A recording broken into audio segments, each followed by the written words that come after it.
राजमाता राष्ट्रमाता जिजाऊ माँसाहेब या अखंड भारताचे दैवत छत्रपती शिवाजी महाराज, स्वराज्याचे दाखलेदानी छत्रपती संभाजी महाराज, आरक्षणाचे जनक राजर्षी शाहूजी महाराज, डॉक्टर बाबासाहेब आंबेडकर, महात्मा ज्योतिबा फुले आणि ज्यांच्यामुळे आज मी इथे उपस्थित आहे अशा सावित्रीबाई फुले, अहिल्याराणी होळकर, लोकशाहीर अण्णाभाऊ साठे आणि आजच्या या जनसन्मान रॅलीसाठी व्यासपीठावर उपस्थित असलेले आदरणीय दादा, आदरणीय आमच्या माऊली वहिनी साहेब, पटेल साहेब, तटकरे साहेब, भुजबळ साहेब आणि माझे समोर उपस्थित असलेले कष्टकरी मायबाप बंधू भगिनींना माझा मनापासून जय राष्ट्रवादी. दादांचं नेतृत्व आणि विकासाच्या दृष्टीने दादांनी घेतलेला निर्णय हा आपण त्यांच्या सोबत आहोत, त्या निर्णयाच्या सोबत आपण आहोत. दादांचा विचार हा विकासाचा विचार असून पुरोगामी महाराष्ट्राचा आहे. आज जरी आपण महायुती सोबत असलो तरी आपण आपला मूळ विचार सोडला नाही. एक सामान्य कार्यकर्ती म्हणून दादा माझ्यासाठी ही फार महत्वाची गोष्ट आहे. खऱ्या अर्थाने दादा हे फक्त आपल्या राष्ट्रवादीचे नसून संपूर्ण महाराष्ट्राचे दादा झालेले आहेत. ते आता आपल्या समोर असलेल्या मुख्यमंत्री माझी लाडकी बहीण या योजनेच्या माध्यमातून. आता बघा दादा कसा असतो, भाऊ कसा असतो, खरा भाऊ कसा असतो, बहिणीचे हट्ट पुरवणारा. सुरुवातीला योजना आली ऑनलाईनच्या माध्यमातून, तिथे फॉर्म भरायचा होता.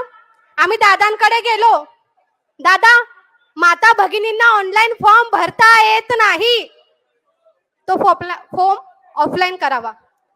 दादांनी ती मागणी मान्य केली. परत आम्ही दादांकडे गेलो, दादा उत्पन्नाचा दाखला काढायला बराच कालावधी जातोय, तिथे जरा मदत करा. दादांनी उत्पन्नाचा दाखला रद्द केला.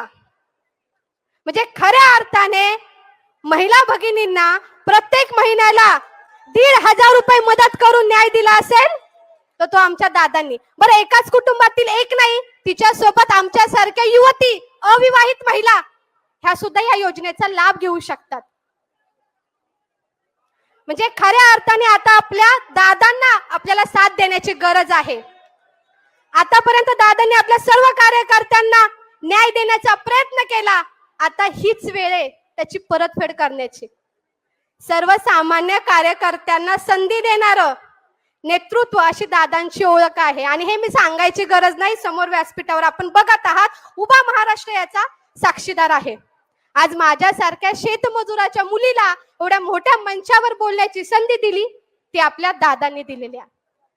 त्याच्यामुळे आता ही वेळ आलेली आहे आपल्याला दादांना साथ देण्याची. येणाऱ्या काळात पुन्हा एकदा महायुतीचा झेंडा अर्थात राष्ट्रवादीचा वाटा त्यात सर्वाधिक असणार आहे. त्यासाठी आपल्याला प्रयत्न करायचे आहेत.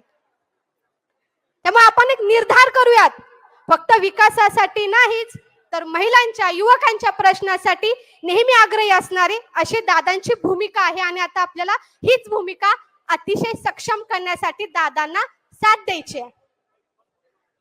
माझ्यासही तिथं बसलेल्या प्रत्येक कार्यकर्त्यांची इच्छा आहे दादांना मुख्यमंत्री पदावरती बघण्याची.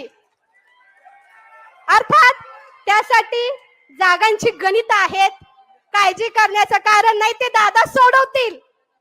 पण तुमची माझी जबाबदारी आहे दादांना तिथं नेऊन बसवण्याची. अजित दादा एकच वादा.